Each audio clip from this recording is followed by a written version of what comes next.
ನಮಸ್ಕಾರ ಎಲ್ರಿಗೂ, ನಾನು ನಿಮ್ಮ ಈಶ್ವರೀಶು.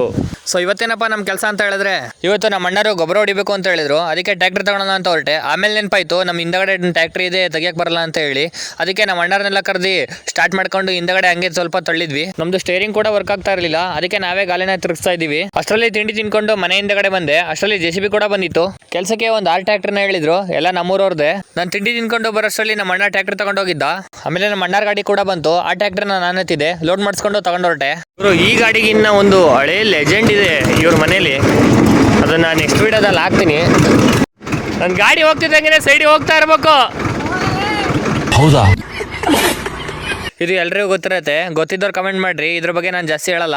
ಗೊಬ್ಬರ ಇರೋದೆಲ್ಲ ಮುಗೀತು. ಆಮೇಲೆ ನಮ್ಮ ಅಣ್ಣ ನಾನು ಟ್ರ್ಯಾಕ್ಟರ್ ತಗೊಂಡು ಸೀದಾ ಗದ್ದೆ ಕಡೆ ಹೊರಟ್ವಿ. ಇಲ್ಲಿಗೆ ಏನಕ್ಕಪ್ಪ ಬಂದಿದ್ದು ಅಂತ ಹೇಳಿದ್ರೆ, ಒಂದು 5 ಟ್ರಿಪ್ ಮಣ್ಣು ಬೇಕಾಗಿತ್ತಂತೆ. ಅದಕ್ಕೆ ಅದನ್ನ ತಗೊಂಡೋಗೋಣ ಅಂತ ಬಂದಿದ್ವಿ. ಮಣ್ಣು ಎಲ್ಲಿಗಪ್ಪ ಅಂತ ಹೇಳಿದ್ರೆ, ಅಲ್ಲಿ ಡ್ರಮ್ ತೆಗ್ದಿದ್ರಲ್ಲ ಅಲ್ಲಿಗೆ ಒಂದು 2 ಟ್ರಿಪ್ ಮಣ್ಣು ಇರಿದ್ವಿ. ಹಂಗೆ ಇಲ್ಲಿ ಇಳಿಯಂಗ್ ಮಾಡ್ತಾರಂತೆ. ಅಲ್ಲಿ ಏರ್ತಾ ಇರೋದಕ್ಕೆ ಒಂದು 5 ಟ್ರಿಪ್ ಮಣ್ಣು ಇರಿದ್ವಿ. ನೆನ್ನೆ ವಿಡಿಯೋದಲ್ಲಿ ನಾನು ಹೇಳಿದ್ದೆ ಪಂಪ್ ಹಾಕಿದ ಮೇಲೆ ಸ್ಟಾರ್ಟ್ ಆಗುತ್ತೋ ಇಲ್ಲ ಅಂತ ಹೇಳಿ. ಬಟ್ ಪಂಪ್ ಹಾಕಿದ ಮೇಲೆ ಸ್ಟಾರ್ಟ್ ಆಗಲಿಲ್ಲ. ಅದಕ್ಕೆ ಮೆಕ್ಯಾನಿಕ್ಗೆ ಫೋನ್ ಮಾಡಿ ಹೇಳಿದ್ವಿ. ಹಂಗೆ ಬಂಪರ್ನ ಬಿಚ್ಚಿದ್ವಿ, ಬಂಪರ್ನ ಹಾಕಿದೆ. ಇದಾಗಿತ್ತು ಇವತ್ತಿನ ದಿನಚರಿ.